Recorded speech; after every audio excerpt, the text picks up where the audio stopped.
Igba makama, Igba maka, Igba makama, na chukwu Igbo, oye agame. Ndị be anyị kelee mụnụ ndị ọma. O nwere onye mụ na ya kpara ihe taa, o wee na-akọwalụ m ọtụtụ nsogbu o nwere maka ịsụrụ ụmụ ya asụsụ.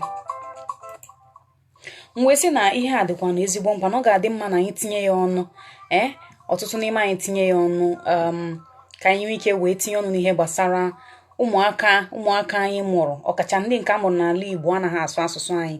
Kedu ihe na-akpata ya? Kedu ihe bụ nsogbu?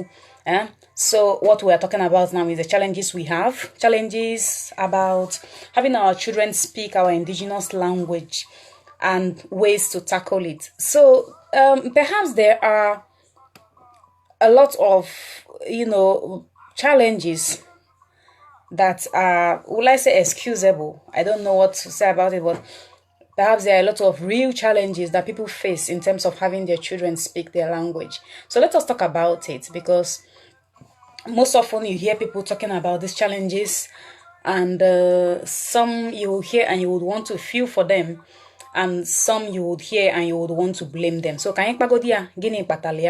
if you have a suggestion, or if you have a challenge, you think this is why children are not speaking our indigenous language, you say it. Or if you have a suggestion as to how parents could tackle that, you could also suggest also. So ihe kpatara na ụmụaka ndị Igbo, ọkacha ndị nke amụrụ na ala Igbo, ndị nke bi n'ala Igbo anaghị asụ asụsụ Igbo.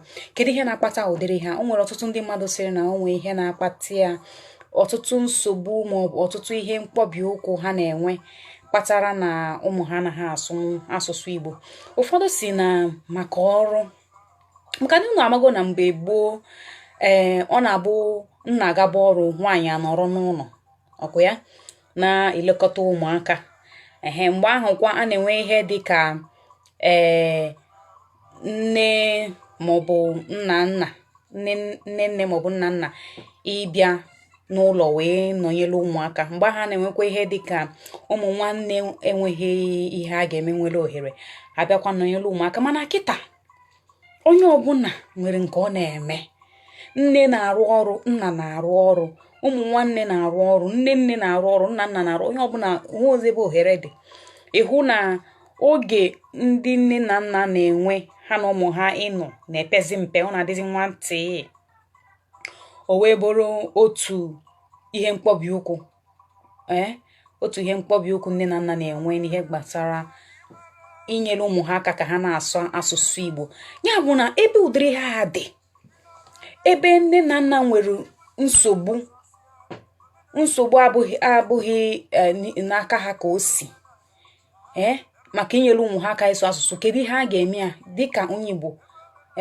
Kedu ihe atụmatụ ị ga-eweta ha nwere ike iji wee na-enyere onwe ofe aka ka ụmụ ha nwee ike na-asụ asụsụ Igbo? Maka na ikwu eziokwu, ọ bụrụ na ụmụaka ebidoho sụba asụsụ Igbo n'ụlọ, nne ha na nna ha na-asụrụ ha asụsụ Igbo, ọ na-afịa ahụ. N'agbanyeghị na ha nwere ike mechaa mụta ya, ọ na-afịa ahụ. Otu onye jụrụ, why do they need it? Asụsụ a bụ asụsụ nkanka ajụjụ na-arụ afọ. Nkanka ajụjụ bụ ihe ahụ. Why do they need it? Mba, need ho ya. Why do you need nke a iji edelu m ife? Maka na ọtụtụ mgbe anyị na-abịa anyị jụọ nkanka ajụjụ ma amaghị ebe o si. Ọ bụ ha na anyị chọrọ inyere onwe anyị aka wee gbaa ọsọ na nsogbu anyị nwe ya, jụba ajụjụ na-arụ afọ. Why do they need it? Ọ ihe na-ajụ m dịka onye Igbo. Why do your children? Kedu ihe eji asụsụ eme? Ọ dị mma. Ọ sị na ndị Umeohimili sị na ndị nne na nna enweghị mmasị ka ụmụ ha na-asụ asụsụ Igbo. Nke a bụ eziokwu. Ọtụtụ mgbe ọ bụkwa na ha nwere mmasị, mana o nwere ihe m na-ahụ na ala Igbo, ihe dịka na ọ bụrụ na nne na nna na-agwa onwe ha okwu, ha bịa ha na-ịgwa ụmụ ha okwu ha ebido sụba bekee. Ọ na-adị ka ihe amaghị m nwere ebe akwadoli ya. Ọ na-abụ ha bịa chọ ha na-egbu ụmụ ha okwu ihu ha ebido sụba bekee. Ọ dị mma Ebube Lilians na ndị nne bụ ndị na-emebi asụsụ maka na ha che na asụsụ anyị adịghị oke mkpa. Nke a bụ ezigbote eziokwu. Dịka otu onye Igbo jụrụ m nkịta, why do they need it? Ọtụtụ ihe ị ga na-ahụ ihu onye nne maọbụ onye nna jụọ gị why do they need it? Why do they need to speak Igbo language? Maọbụ ihu onye nne maọbụ onye nna na my children don't speak Igbo language, they don't understand it. Nke na-aka afụ m ụfụ bụ onye ahụ bikwa n'ala Igbo. Ọ dịzịa ihe ọzọ bụ na ha na-ahụzi asụsụ anyị dịka asụsụ amara. Igbo people are not necessarily the best people to deal with us. You wouldn't want your kids to associate with them. Amaghọdụ m ebe echiche gị na-esi be nna. Amaghọ m ebe echiche gị si esi. Onye sịrị gị you need to deal with Igbo people. A na-ekwu maka asụsụ. The language your children speak or the language you speak in your home has nothing to do with you dealing with Igbo people. Ịghọtago? A na-ekwu maka nsogbu na ka ga-esi enwere. Please, ọ bụrụ na o nwere atụmatụ inwe kwuo ihe bara uru. Ihe na-ekwu amaghị m ka o si ada m ada na ntị. Ọ bụrụ na onweghị ihe ị nwere ị ga-ekwu n'ihe a, hapụzi aka ndị ọ dị mkpa kwuo ya. Nna ndị ọ dị mkpa kwuo ya maka na echiche nke gị amaghị m ebe o si esi.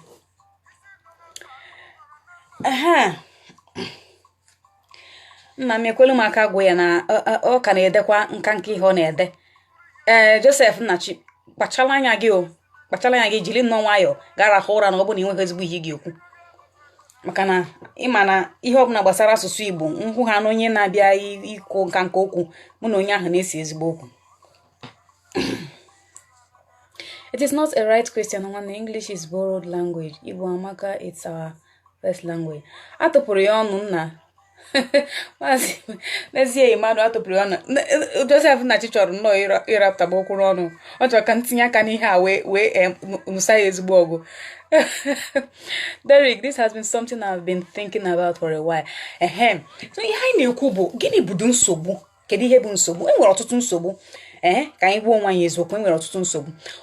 Nsogbu ọzọ nhụgoro bụ na ụmụaka nweziri ọtụtụ ihe eji egwu egwu. Mana mgbe gboo ihe eji egwu egwu bụ okwe maọbụ nke ha na-atụ anyị na-akpọ sowe mgbe ahụ. Maọbụ okwe maọbụ nke a na-agụ egwu ọnwa. Onye na-ele anya n'azụ nwa nwaanyị na-aga n'azụ, onye na-ele anya n'azụ nwa nwaanyị. Nke kịta bụzi enwere cartoons, enwere video games, enwere ịmasị na maka na ịchọka ụmụ gị na-asụ asụsụ Igbo ịma hapụ ụmụaka ka ha nwetara obi aṅụrị. Mbanụ, ụmụaka ga na-enwe obi aṅụrị. Mana ịgwakwa anyị eziokwu bụ na ọ bụrụ ihe ahụ na-egbochi ụmụaka ịsụ asụsụ. Ọ bụrụ ihe ahụ na-egbochi ụmụaka ịsụ asụsụ. Ihe na-egbochi ụmụaka ịsụ asụsụ bụ na asụrụ ọrụ ha asụsụ. Maka na ahụgo m ụmụaka na-asụ asụsụ 3. Ebe ọzọ ọ kachakwa wee na-agbagoju m anya bụ na ịbịa ihe dịka n'ala Igbo, ihu ndị nne na nna na-abịa kwụọrọ ụmụ ha ụgwọ ka ha na-akụziri ha French na Spanish. Ihugo, a na-akụziri ha French. My child speaks French. Ọ na-atọfa. Onwe ndị ga-abịa ha emechakwa ha tụkwasịkwa ya Chinese n'enyi ya. Mana if I say, Igbo language is, I can't speak Igbo language. My children cannot understand Igbo language. Ndị Igbo emego ka mmata na mmadụ nwere ike toche dịka onye ntorobịa wee mụta asụsụ. Ndị Igbo na-eme ịbịa n'ụwa niile gbara gburugburu. Ndị Igbo ga-eji n'obodo ndị ọzọ nye ha ọnwa isii 6 months ha mụta n'asụsụ ọzọ. Ndị Igbo nọ na China ije ha na-atọkwasị na-atari Chinese. Ije na ndị Igbo bi na Lagos ifu ha na-atari Yoruba na-adọka Yoruba. Ihu ndị Igbo bụ na Italy, ihu ndị Igbo bi n'ebe dị iche iche na Spain ka ha na-adọkashi asụsụ ha. Ihu ndị Igbo ka gara Germany erubeghị otu ọnwa, onye ahụ na-adọri German ka a na-agwa gị ife. Ihu ka onye ahụ na-amụta asụsụ ya bụ na ndị Igbo nwere ike ịmụtakwa asụsụ. Mmadụ nwere ike ịmụta asụsụ ma mgbe o tochegoro ya bụ na ọ bụgodị na nwa ga-amụta ha asụsụ mgbe ọ dị obere nke ahụ abụghị ya, maọbụ ọ bụrụ na ịmụta ha asụsụ unfortunately I can't speak, but fortunately you can learn. Fortunately you can learn. Language is a language, it can be learned, because ndị Igbo ka m na-ahụ na-aga n'obodo ndị mmadụ ebe dị iche iche na-amụta asụsụ fa. Ya bụ na o nwekwere olileanya dị, olileanya dị. O wee bụrụ nnọọ ihe anyị ga-ebido na-atịbara anya. Language and people are connected.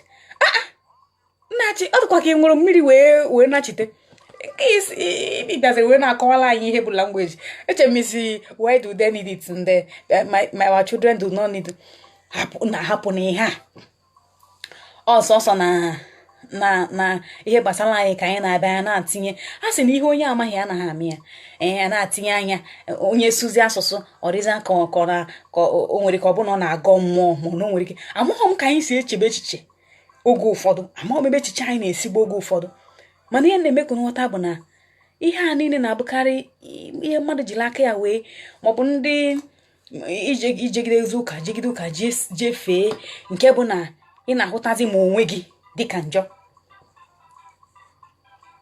Ịhụgo Igbo Himilisi, we pretend to know, but ọnya nụnụ ndị ọkachamara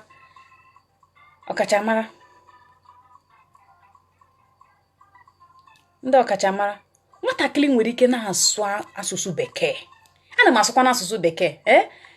You guys know I also speak this English language. Nwere ike adịmasụ ya ka onye British maka na abụrụ m British, adịmasụ ya ka onye America maka na abụrụ m an American. But I speak and understand English language, for goodness sake. O nwere mgbe mmegidere ihe Igbo anụ, people actually thought I can't, I couldn't speak or understand English language just because I promote Igbo language. What such daft thinking, that because you speak your language, you should not be understanding or speaking English language. People think like stupid, so stupid. Some stupid, thought processes. Sometimes you begin to ask yourself, where are they coming from? We bully ọtụtụ n'ime anyị na-agwa onwe anyị,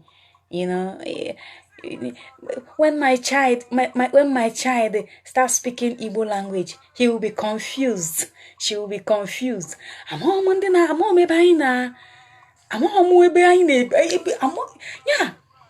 can't see na bekee ka ya ghọta ya. When we want to excuse our stupidity, we begin to bring up some certain thoughts that you begin to wonder, where are they coming from? That when your child speak, nne na nna m bụ ndị Nsụka, ana m asụ asụsụ Nsụka na-atali ya bụ ana m asụ asụsụ Nsụka jiri wee gwuo m egwu wee rie echicha tụkwasị na eneme. Igbo a na-asụ unu na-aghọta bụkwana na Enugu ka m bịara wee na-amụta ya, maka na mgbe asụsụ Nsụka ka ana m asụ asụsụ Hausa, ana m asụ Hausa na-aghọta ihe a na-akọ na Hausa. Onye mere ọtụtụ mgbe ọ bụ na ekesasịa ịmụ ihe onyonyo maọbụ ihe ndị a na-ekwu, ana m anụ ihe ha na-ekwu, njiri ya wee na-agwa ndị be anyị na-ekwu ihe ndị a na-akwado. Ya bụ na ọ bụrụ na amụnwa dịka nwatakịrị ga-amụta asụsụ Igbo, mụtakwa nke Hausa, dịka ndị Igbo a na-asụ Igbo ka anyị na-asụba anyị ruo kịta. Nwe ihe dịka ka ịsụrụ sọsọ bekee, so that my child will not be confused. No, God. Imekwa na ihe ọjọọ na ọ bụrụ na ị na-asụrụ nwa gị naanị bekee si maka na ọ ga-adị confused, mana gị nwa bụ nne ya maọbụ nna ya na-asụ bekee, na-asụ Igbo, na-asụ Spanish, na-asụ asụsụ ndị ọzọ, mana nwa gị adịghị mma. Ọkacha anyị bụ ndị nne na nna ọgbọ ọfụrụ anụma, ọtụtụ n'ime anyị na-eme ya, ma ndị na-ekiri ha unu macha anyị na-eme ya. O nwere ka ọ bụghị n'ike aka anyị anaghị ama mgbe anyị na-eme, mana ihe ga na-eji nwayọọ na-echemiri echiche. You have to really give it a thought that you want your children to understand your language. Maka ọ bụrụ na anyị na-asị, my children will get confused when they start speaking Igbo language. That's why I have to speak just English language to my child. Mana gị nwa na-asụ Igbo, ị na-asụ bekee, ị na-asụkwa French, tụkwasịkwa ya Spanish n'enu ya, mana nwa gị your child, it's unfair. When you can speak so many languages, including your indigenous language, and you refuse to speak to your own children. It's very, very unfair that you can understand Igbo language, you can speak Igbo language, but you refuse to speak to your children. And you think you are doing them right. A time will come, children will start, asking a whole lot of questions and being angry with their parents. Because you cannot be speaking. Just imagine it now. The way I speak Igbo language, right? I will not have a child and refuse to speak to my child just so my child will be posh enough. You want to go? Hey, I don't know. Because even in Nigeria now, parents now bring British whatever to come and teach them British accent.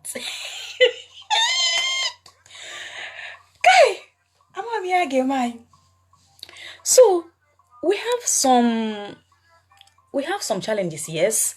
Ọtụtụ ihe mkpọbi ukwu bụ mana ihe anyị na-ekwuzi bụ kedu ka anyị ga-esi wee nyere onwe anyị aka.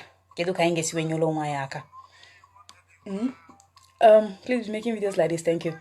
When you study your language, you will be very intelligent. Eziokwu nna m, eziokwu Zuchukwu.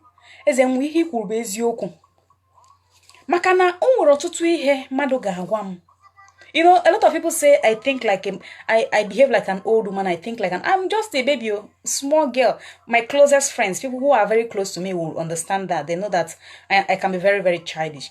But the truth is, if you know how to speak or communicate in different languages or understand different languages, you tend to have native intelligence. You tend to understand things. I know some people, I am not married, I'm very single. And I know some people that are married that I tend to, advise or tend to come to me when they have issues and all that. Because whether you like it or not, when a child below the age of 5 can understand some language, that child tends to have some native intelligence, wisdom. Asụsụ bụ akọ na uche. Maka na asụsụ bụ njirimara. When you learn the tongue of your ancestors, your mother tongue, you tend to understand even nature. You tend to understand things even before they say something. You tend to understand the silence of another human. You mustn't say everything. Because there are some things, dịka onye Igbo, ịchọrọ ka ịkọwa ya na bekee tabie ire gị. Ịghọtago? So, yes, it has a lot of importance. You see, we avoid the elephant in the room, yet are surprised Igbos are viewed as corrupt. Joseph Namcha, what am I here? We get the area. Yeah, behind the kubo. I ain't very keen on wine. Yes, my brother's children that was born in the UK speak Igbo. Funny enough, a lot of children in the UK that are born by Igbo parents in the UK, their parents, you see the way they struggle to make their children speak the language. Ndị anọghọ n'ala Igbo kara asa. N'elu duru mmemme Galabosia na London ebe a. Ndị anọghọ n'ala Igbo ka wee na-agba mbọ ka ha na-asụ asụsụ.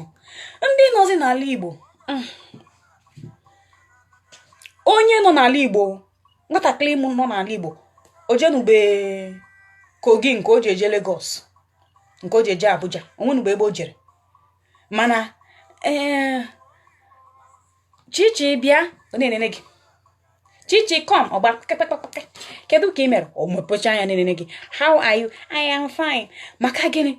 Na ndị nne na nna ekpebigosi gịnị na achọghọ ka ụmụ ha na-asụ asụsụ.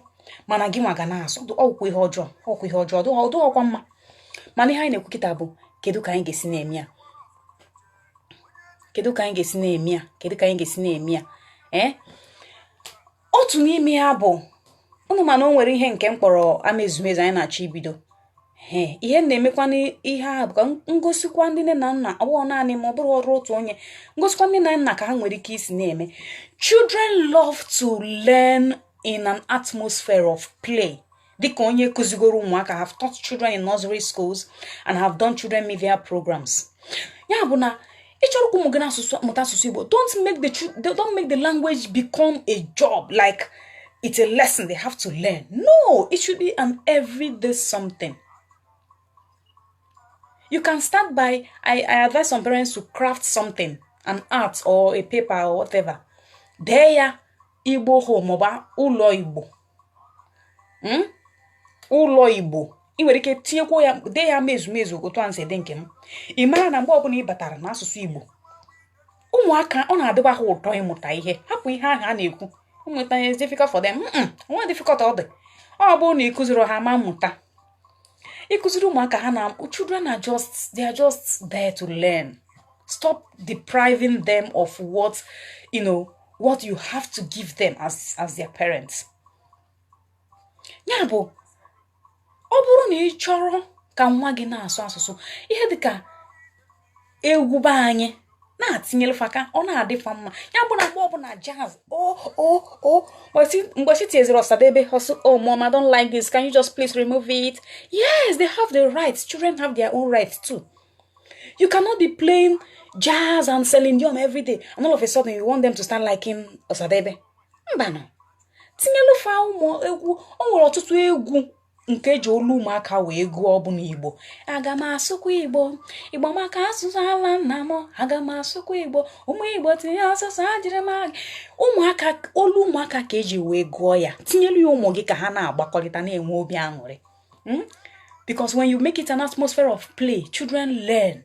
Especially in times where we have video games, we have cartoons, we have a lot of things distracting them. Yes, allow them to learn even in that beautiful atmosphere of play. Don't make it a job. Don't force them to learn the language. You have to learn it. No, nobody learns like that. Even you as an adult, do you learn like that? No. Ozobu, Jilia, na-emele ha asọmpi n'ụlọ. Dịka wotere m mmiri, onye wọta ya, ikoli ya ka enwe child of the week. Iwatago onye su asụsụ ma onye nwe nke o mere na-eme onye yo jila asụsụ Igbo yo gị ihe. Nne biko na achọrọ m ihe dị otu a. Na-eme ka ha mara na asụsụ atọka, ka ha mara na ha na-asụ asụsụ na ha na-emetụta gị n'obi, na ha na-asụ asụsụ na ọ na-adị gị mma dịka nne dịka nna ha. Ọ bụrụ na ị na-eme ihe dị otu a, ka m gwa gị eziokwu, ụmụaka, I learned Arabic in 1 month. Ihulani, and if I say I learned Arabic in 1 month here in Saudi Arabia due to my job, Ihugo, but my Igbo is perfect. No excuse in learning language. Why, Oma? Unfortunately, I can learn as exactly, my dear. Anybody can learn language. I can actually decide now that I want to start learning Spanish, and I'll start learning it. 20% of Igbos don't know how to write. Igbo talk more of reading. There's difference between writing and reading and speaking. The easiest is even speaking. Because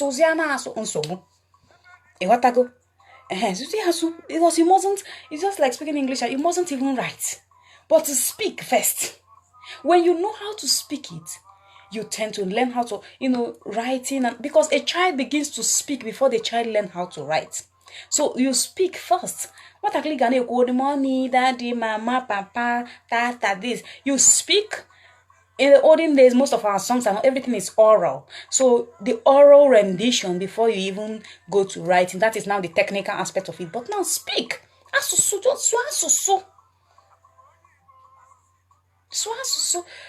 Yes. Ya mi ha na-ekwu bụ mee ka ọ na-atọfụ ụtọ. Ọ bụ na nwa gị mara na mgbe ọ bụla ọ sụrụ asụsụ na obi gị na-abịa dajụọ, ị na-abịa ọ bụgodu na iwe na-ewe gị, ọ bịa sị gị nne ndo ngwanụ gbagharụ m. Iwe makọọ ya si ya nwa m. Ịghọtago? Ọ bụ na ọhụ na asụsụ ọ na-asụ asụsụ na ọ na-atọ gị ụtọ, ụmụaka ga na-asụrụ gị asụsụ. Ọ maka na gị nwa bụ nne ma ọ bụ nna ekpobeghị ya mkpa. So make them love it. Make them understand that whenever they speak, they have. I have friends. Whenever my friend, just try to say something in Igbo, you tell me, say, so you are not speaking Igbo. You praise the person, you massage the person's ego a little. I have friends who are not Igbos. When they want to talk to me, I dare nekedu. Hey, you can get sinenege. Igamana. Igana mesi haike. Makanine emi ona atomoto. Yeah, but make it an atmosphere of play for them. Let them learn in play. Create games in your homes with language. Then sometimes just do a kind of competition. Maybe writing. If you now want to go to the writing aspect, you can do something like that. You know, make it, put an Igbo music, everybody dance in the family like weekend groove. You want to go? From the music, you can ask who understands what the person is saying. They can Mike Jaya or Kolako. If I say, Mwakawalum summary, yeah. Kohalum here, Ginica, Woka, Chicota, and Mobiloku, and Hiroku, Onemone, Guamia.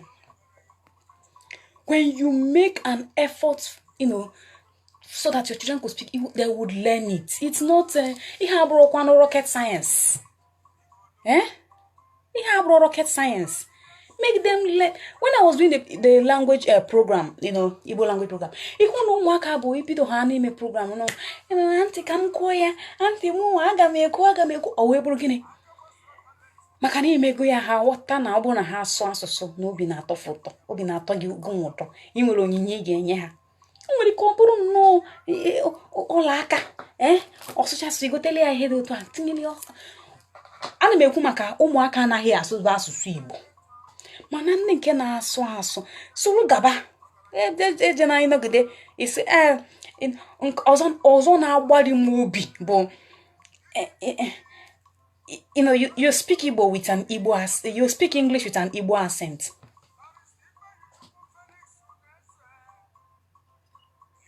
You speak English with an Igbo. I will speak it with Hausa accent. Kiwe water. Funny enough, the way we fight to be other people, they don't even care. Mbom jaleba onye nenere mu na airport bụ onye India. English ọ na-asụ bụ Indian accent. Ọ na-arụ na airport onye India. Ịghọtago? Akwụkwọ m ọtụtụ ndị mmadụ na-ahụ ebe anaghị aghọtara ihe a na-akọ n'Igbo. Ebe a nọ na hotel ebe a nọ o nwere nwatakịrị onye Russia na ebe a. Mgbe ọbụla mụ na ya hụrụ anyị nke na I don't understand. Ihu ọ na-achọ ka nwụọ ebe ọ na-eme ka ọsụ asụsụ bekee. Mana ọrụ ka ọ bịara ebe ahụ.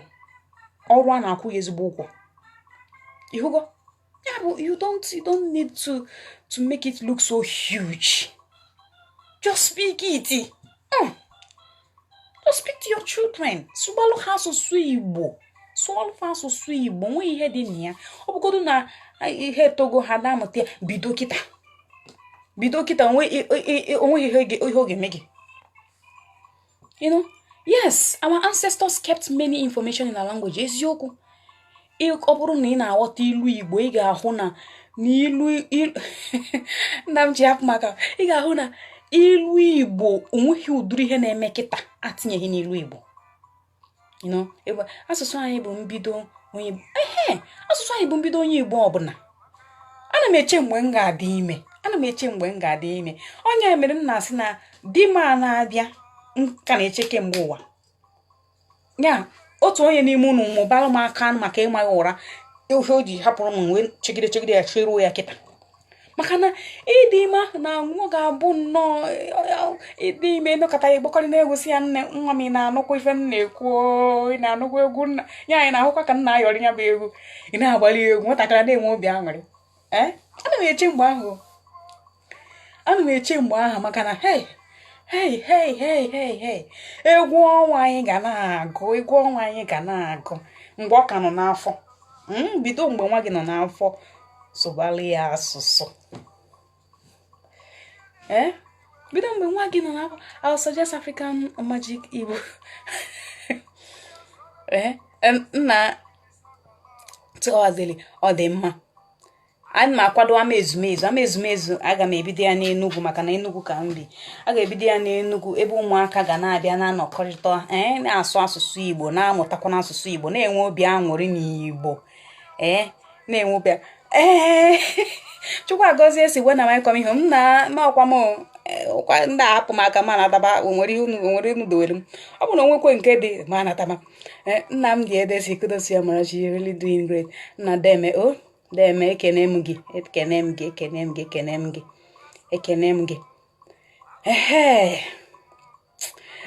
na njegharị a na-adị m mma n'ahụ njegharị a na-adị m mma. Tourism is good for me. Ọ na-adị m mma n'ahụ. Ụmụ gwọrọ ọzọ nna ha ahụ ebe a na-asị isi jebe Dubai biko ọ bụrụ na o nwere onye ji ego ga-tụpụrụ m ka m gaba nnọọ Dubai ọ ga-emeda m obi. Na-ahụrọ ka ịntanetị kwụ ọtọ na-eme ihe ọ na-aga ịnata nnọọ anyị kịta gị na ịntanetị a na-alụ ọdọlụgụ gị ebe nke ọzọ oge ịntanetị na ha nwe obi aṅụrị na-eme ịntanetị ọ na-agasịrị were onwe ọ na-akpabi. Ihe dị mmadụ mma n'ụwa eziokwu m ihe dị mma atọka ị na-ahụ nri na-eme ịchọrọ ime ịntanetị obi ada amapụ gị maọbụ na ga ewere ọkụ ọ na-abụ nchọrọ ime nnọọ vidiyo na be anyị matụ ịchọ ọkụ ebe niile maka na ama m na enwere ike were ọkụ ndị a wee lapụta mmadụ ị na-achọ ebe mkpọtụ adịghị maka na jenaretọ ebe niile aja ịntanetị ma ahụ itinye ha na omeme ma ọ gbabiere onwe ịhụrụ ka ịntanetị na nya onye ọ na-ewe iwe were iwe ma ọ ga ọ na-atọtụ m ụtọ tupu ma ịntanetị akwụrụ gbaga na-eje ị na-eme ihe n'ịntanetị ọ na-aga rere onweghị ebe ọ na-akpabi ihe dị mma amaka I link you up but you take them serious. Nna Alex Paul aghọtaghịkwa m I link you but you take them biko kọwalụ m biko ka m link ihe link a na-adị m mma.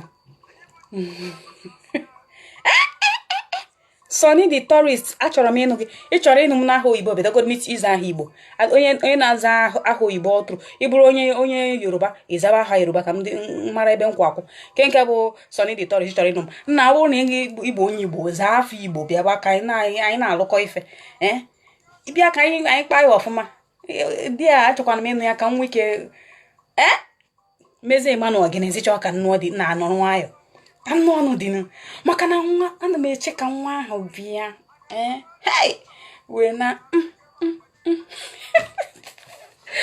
biko nụ ihe anyị na-ekwu wee bụrụ gịnị na so you must have money.